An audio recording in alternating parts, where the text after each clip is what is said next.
نحمده ونصلي على رسوله الكريم اما بعد فاعوذ بالله من الشيطان الرجيم بسم الله الرحمن الرحيم واذكر في الكتاب موسى انه كان مخلصا وكان رسولا نبيا۔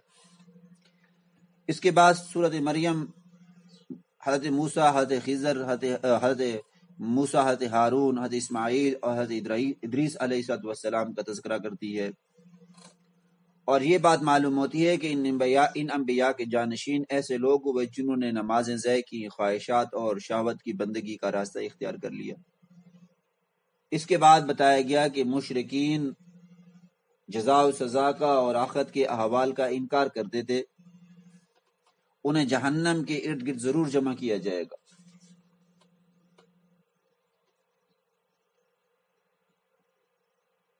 وَيَقُولُ الْإِنسَانُ أَإِذَا مَا مِتُّ لَسَوْفَ أُخْرَجُ حَيًّا، وہ کہتے تھے کہ جب انسان مر جائے گا تو کیسے دوبارہ زندہ کیا جائے گا؟ اللہ نے فرمایا فَوَرَبِّكَ لَنَحْشُرَنَّهُمْ وَالشَّيَاطِينَ ثُمَّ لَنَحْضِرَنَّهُمْ حَوْلَ جَهَنَّمَ جِثِيًّا، انہیں جمع کیا جائے گا، انہیں اکٹھا کیا جائے گا۔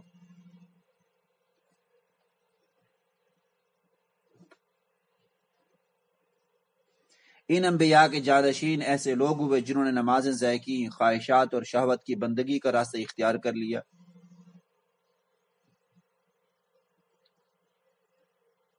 لہذا یہ آخرت کے احوال کا انکار کرتے تھے۔ اللہ نے فرمایا ثم لنحضرنهم حول جہنم جثیا، انہیں جہنم میں ضرور پھینکا جائے گا اور جہنم میں ضرور ان کو ڈالا جائے گا، اور جہنم کے ارد گرد ضرور انہیں جمع کیا جائے گا۔ سورت کے اختتام پر بتایا گیا کہ مومنین کے لیے اللہ تعالیٰ دلوں میں محبت پیدا کر دے گا، اور موجودہ مجرموں کو پہلے مجرموں کی طرح ہلاک کر دیا جائے گا۔ جو لوگ اللہ تعالیٰ کی مرضیات کے سامنے اپنی خواہشات کو فنا کر دیتے ہیں اور خالص اللہ ہی کے ہو کر رہ جاتے ہیں، ان کی محبت انسانوں کے قلوب میں پیدا کر دی جاتی ہے، جو کہ حقیقت میں نتیجہ خیز ہوتی ہے خود بار تعالیٰ کی محبت کا، جیسا کہ صحیحین میں اور مسند احمد میں روایت ہے کہ رسول اللہ صلی اللہ علیہ وسلم نے ارشاد فرمایا، اللہ تعالیٰ جب اپنے کسی بندے سے محبت کرتا ہے تو جبرائیل علیہ السلام کو بلا کر اطلاع دیتا ہے کہ میں اپنے فلاں بندے سے محبت کرتا ہوں، تم بھی اسے محبت رکھو۔ جبرائیل اس سے محبت کرنے لگتا ہے، پھر آسمانوں میں اعلان کر دیتا ہے کہ اللہ فلاں بندے سے محبت کرتا ہے، تم بھی اس سے محبت کرو۔ چنانچہ آسمانوں والے اس سے محبت کرنے لگتے ہیں، اور پھر زمین والوں کے دل میں بھی اس کی قبولیت اور محبت رکھ دی جاتی ہے۔ اس کے برعکس جب اللہ تعالیٰ کسی بندے سے ناراض ہوتے ہیں تو اس کی اطلاع جبرائیل کو دیتے ہیں، جبرائیل اس سے نفرت کرنے لگتا ہے، پھر سارے آسمان والوں کو اس کی اطلاع دی جاتی ہے، چنانچہ وہ سب اس سے نفرت کرنے لگتے ہیں۔ پھر اس نفرت کا اثر زمین پر بھی ظاہر ہوتا ہے، زمین والے بھی اس سے نفرت شروع کر دیتے ہیں۔ اللہ رب العزت ہماری حفاظت فرمائے۔ اس کے بعد سورۃ مریم کے بعد سورۃ طٰہٰ شروع ہوتی ہے۔ بسم اللہ الرحمن الرحیم، طٰہٰ ما انزلنا علیک القرآن لتشقی الا تذکرۃ لمن یخشی تنزیلا ممن خلق الارض والسماوات العلی۔ سورۃ طٰہٰ مکی ہے، اس میں 135 آیات ہیں اور 8 رکوع ہیں۔ حضرت ابن عباس رضی اللہ تعالیٰ سے روایت ہے کہ سورۃ طٰہٰ مریم کے بعد نازل ہوئی۔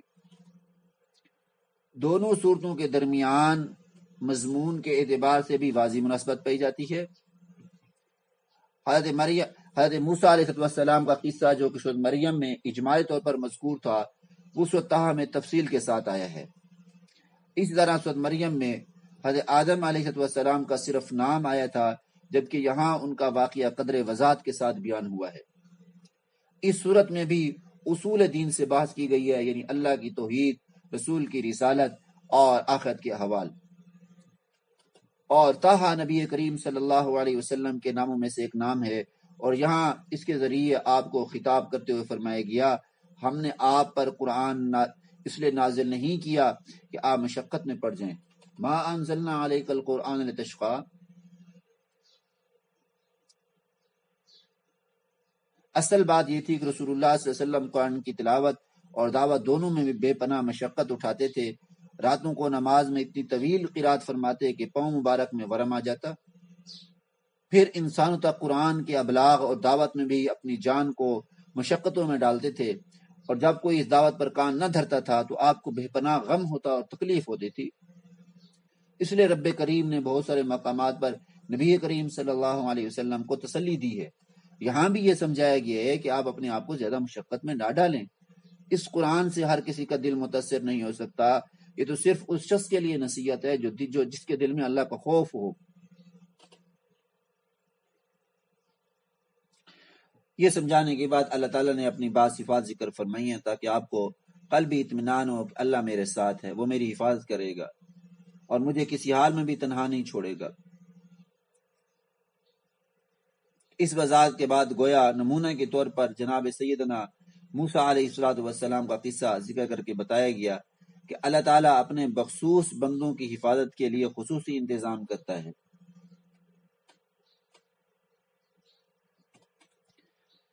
سیدنا موسیٰ علیہ السلام کا قصہ قرآن کریم میں دوسرے انبیاء کے مقابلے میں زیادہ تفصیل اور تکرار کے ساتھ آیا ہے، کیونکہ اس میں عجیب و غریب واقعات اور اشارات ہیں، وہ انسان کو اللہ تعالیٰ کی نعمتوں اور قدرت کے بارے میں غور و فکر کی دعوت دیتے ہیں۔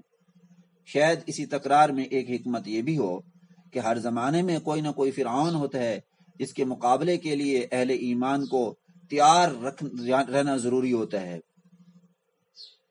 یہاں سورۃ طٰہٰ میں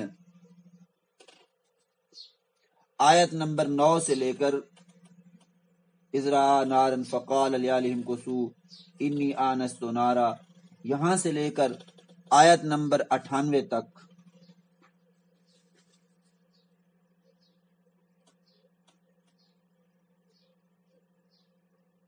قال فاذهب فإن لك في الحياة أن تقول لا مساس وإن لك موعدا لن تخلفه فانظر إلى إلهك الذي ظلت عليه عاكفا لنحرقنه ثم لننسفنه في اليم نسفا انما إلهكم الله الذي لا إله إلا هو وسع كل شيء علما۔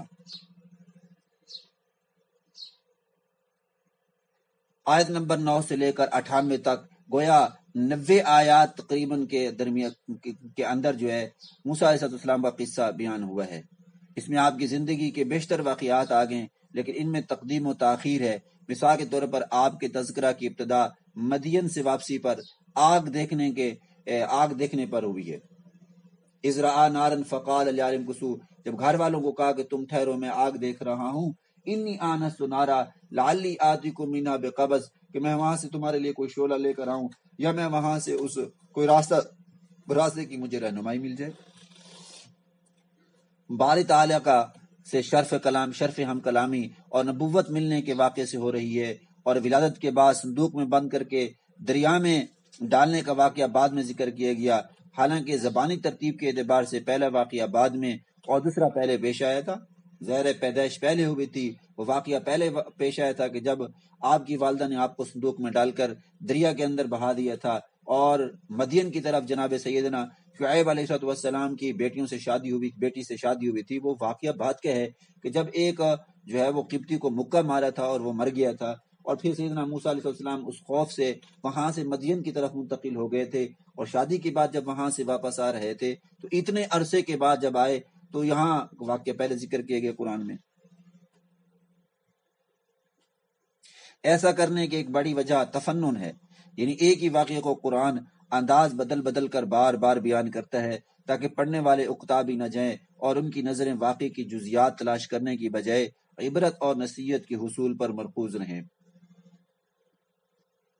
سورۃ طٰہٰ میں آپ کے جو حالات بیان کیے گئے ہیں ان حالات کو ذہن نشین کرنے کے لیے چند عنوانات کے طور پر ہم یہ کہہ سکتے ہیں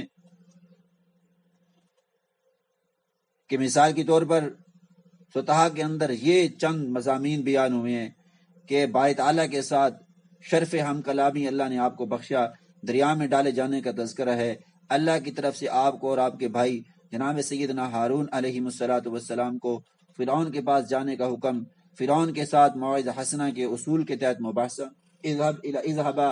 اذهب انت واخوك بآیاتی ولا تنیا فی ذکری اذهبا الى فرعون انه طغى فقولا له قولا لینا لعله يتذکر ویخشی، تم اور تمہارے بھائی ہارون کو ساتھ لے کر جاؤ اور وہاں جا کر نرم بات کرنا، سختی نہیں کرنا، ممکن ہے یتذکر نصیحت حاصل کر لے یا اللہ سے ڈر جائے۔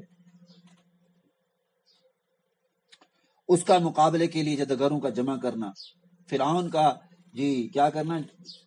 مقابلے کے لیے جادوگروں کو جمع کرنا. فاجمعوا کیدکم ثم اتوا صفا وقد افلح اليوم الاستعلى قالوا یا موسیٰ اما ان تلقی و اما ان نکون اول من القى. حضرت موسیٰ علیہ السلام کی فتح، ساحروں کا ایمان قبول کرنا. فَأُلْقِيَ السَّحَرَةُ سُجَّدًا قَالُوا آمَنَّا بِرَبِّ هَارُونَ وَمُوسَىٰ قَالَ آمَنْتُمْ لَهُ قَبْلَ أَنْ آذَنَ لَكُمْ. تم میری بات ماننے سے پہلے موسیٰ علیہ السلام پر ایمان لے کر آ گئے ہو. فرعون نے یہ کہا تمہیں معلوم ہے فَلَأُقَطِّعَنَّ أَيْدِيَكُمْ وَأَرْجُلَكُمْ مِنْ خِلَافٍ، میں تمہارے ہاتھ اور پاؤں خلاف جانب سے کاٹوں گا، میں تمہیں کھجور کے تنوں پر سولی میں لٹکاؤں گا. وَتَعْلَمُنَّ أَيُّنَا أَشَدُّ عَذَابًا وَأَبْقَىٰ، اور تم جان لو گے کہ کس کا سخت عذاب اور باقی رہنے والا ہے. قَالُوا لَن نُّصِرَكَ عَلَىٰ مَا جَاءَنَا مِنَ الْبَيِّنَاتِ وَالَّذِي فَطَرَنَا فَاقْضِ مَا أَنتَ قَاضٍ. ہم کبھی بھی آپ کی بات کو اللہ کی بات پر ترجیح نہیں دے سکتے، آپ کے بس میں جو ہے وہ کرنا ہے وہ کر لے. فَاقْضِ مَا أَنتَ قَاضٍ.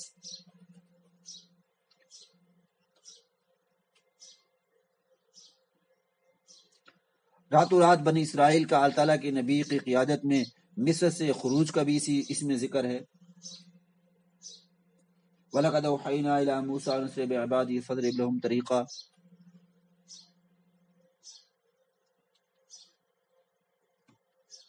فرعون کا بمائے لاہ لشکر تعاقب اور ہلاکت کا تذکرہ.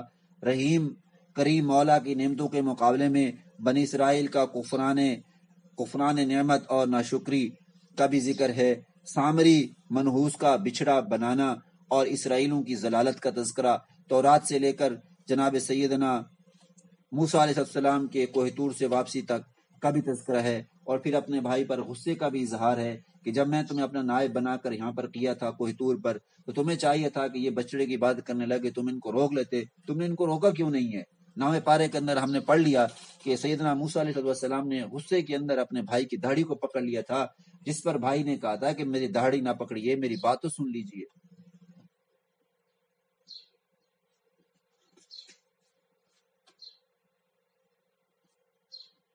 بلکہ اسی پارے کے اندر ارشاد ہے قال یا ہارون ما منعک اذ تضلوا، اے فرعون تو نے ان کو کیوں نہیں روکا جبکہ تم نے انہیں دیکھا کہ یہ گمراہ ہو چکے ہیں.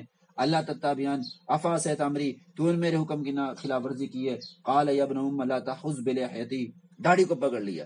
ہارون نے کہا اے میرے ماں جائے بیٹے، میرے داڑھی کو مت پکڑیے اور نہ میرے سر کو پکڑیے، میں ڈرتا تھا کہ ایسا نہ ہو کہ میں اگر ان کو منع کروں تو تفرقے بازی نہ ہو جائے.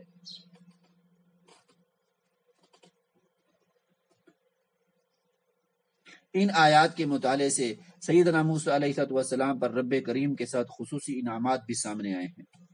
وہ انعامات یہ ہیں کہ فرعون کے ظلم اور پکڑ سے حفاظت، جبکہ وہ اس کے کارندے نومولود اسرائیلی بچوں کی تلاش میں مارے پھر رہے تھے اور قتل کر رہے تھے. لوگوں کے دلوں میں آپ کی محبت کا ڈالا جانا، یہاں تک کہ جو بھی آپ کو دیکھتا تھا وہ آپ سے محبت کرنے لگتا تھا. یہ اللہ نے محبت ڈال دی تھی. آپ کی تربیت اور پرورش کا خصوصی اہتمام اور نگرانی شروع ہو گئی، وہ بھی اللہ نے کی. یہ بھی اللہ کی طرف سے انعامات ہے. پورے عزت اور احترام کے ساتھ رضاعت کے لیے حقیقی والدہ کا آپ کو لٹا دینا، حقیقی والدہ کی طرف آپ کو لٹایا گیا، یہ بھی انعام تھا اللہ کی طرف سے. پھر آپ سے ایک قبطی کا قتل ہو گیا، لیکن آپ کو قصاص میں قتل ہونے سے بچا لیا گیا. مدین سے واپسی پر آپ کو نبوت عطا فرمائی گئی. اللہ نے آپ کو شرف ہم کلامی بخشا اور اپنے قرب اور محبت کے لیے آپ کو منتخب فرما لیا. اس قصے کے آخر میں قرآن قصص کے نزول کی حکمت اور قرآن سے اعراض کرنے والوں کو قیامت کے دن جس سزا کا سامنا کرنا پڑے گا اس کا ذکر ہے.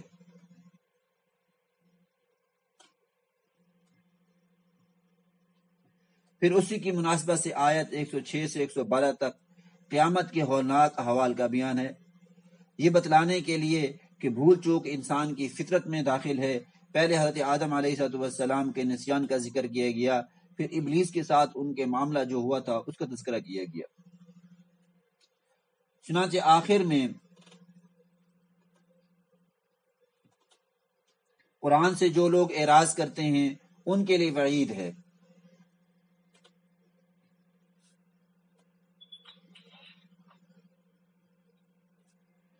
ان کی زندگی تنگ ہو جائے گی اور انہیں قیامت کے دن اندھا کر کے اٹھایا جائے گا۔ کن کے لیے؟ ان لوگوں کے لیے کہ جو قرآن سے اعراض کرتے ہیں۔ چنانچہ ارشاد فرمایا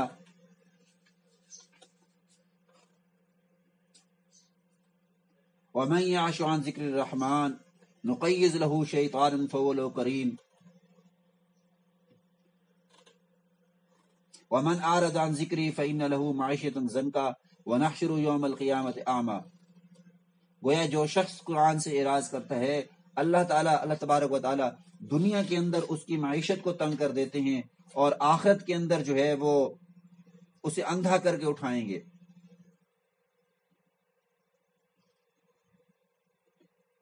ایسے معاندین کے حال پر اظہار تعجب کیا گیا جو قرآن کریم جیسا عظیم معجزہ دیکھ لینے کے باوجود عصا اور ناقہ جیسے معجزات دیکھنے کا مطالبہ کرتے ہیں۔ آخری آیت میں حضور علیہ الصلوۃ والسلام کو حکم دیا گیا کہ آپ ان معاندین سے کہہ دیجئے، یعنی یہ جو لوگ آپ کی مخالفت کرتے ہیں، تعصب کی بنا پر، ضد کی بنا پر آپ کی مخالفت کرتے ہیں، ہمیشہ آپ سے دشمنی کرتے ہیں، ہمیشہ آپ کے درپے رہتے ہیں، فرمایا ان سے کہہ دیجئے قُلْ كُلٌّ مُتَرَبِّصٌ فَتَرَبَّصُوا فَسَتَعْلَمُونَ مَنْ أَصْحَابُ الصِّرَاطِ السَّوِيِّ وَمَنِ اهْتَدَىٰ۔ سب اعمال کے منتظر ہیں، پس تم بھی منتظر رہو، ان قریب تمہیں معلوم ہو جائے گا کہ سیدھے راہ پر چلنے والا کون ہے۔ اور اسی آیت کے ساتھ پارے کا اختتام کیا گیا۔ تو آپ نے دیکھا اس پارے کے اندر واقعات کا تسلسل ہے، اور ان واقعات کے اندر جو اسباق ہیں، ان واقعات کے ذکر کرنے میں جو عبرتیں اور نصیحت ہیں، وہ سب مسلمانوں کے لیے ہیں۔ اور واقعات کا تسلسل اسی لیے قرآن مجید کے اندر آتا ہے تاکہ پہلی امتوں کے تذکرے سے، پہلی امتوں کے واقعات سے، پہلی امتوں کے قصوں سے مسلمانوں کو نصیحت ہو، مسلمانوں کو عبرت ہو، مسلمان ان واقعات سے اپنی زندگی کو سنور لیں، نبی علیہ الصلوۃ والسلام کی اطاعت پر آ جائیں، اللہ اور اس کی رسول کی نافرمانیوں سے، بغاوت اور سرکشی سے باز آ جائیں۔ یہی ہر سپارے کا، ہر آیت کا، ہر رکوع کا، ہر سورت کا مفہوم ہے، مطلوب ہے، اور اللہ کو یہی چیز مطلوب ہے۔ اللہ رب العزت سے دعا ہے کہ باری تعالی ہمیں قرآن مجید کو صحیح طریقے سے پڑھنے کی، سمجھنے کی توفیق عطا فرمائے، اور اس عظیم الشان کتاب سے جو ہمیں حکم دیا گیا ہے، جو ہمارے لیے دستور زندگی، ضابطۂ حیات ہے، اس پر عمل کرنے کی توفیق عطا فرمائے، اور ہمیں نیک اعمال کرنے کی توفیق عطا فرمائے۔ وآخر دعوانا ان الحمد للہ رب العالمین۔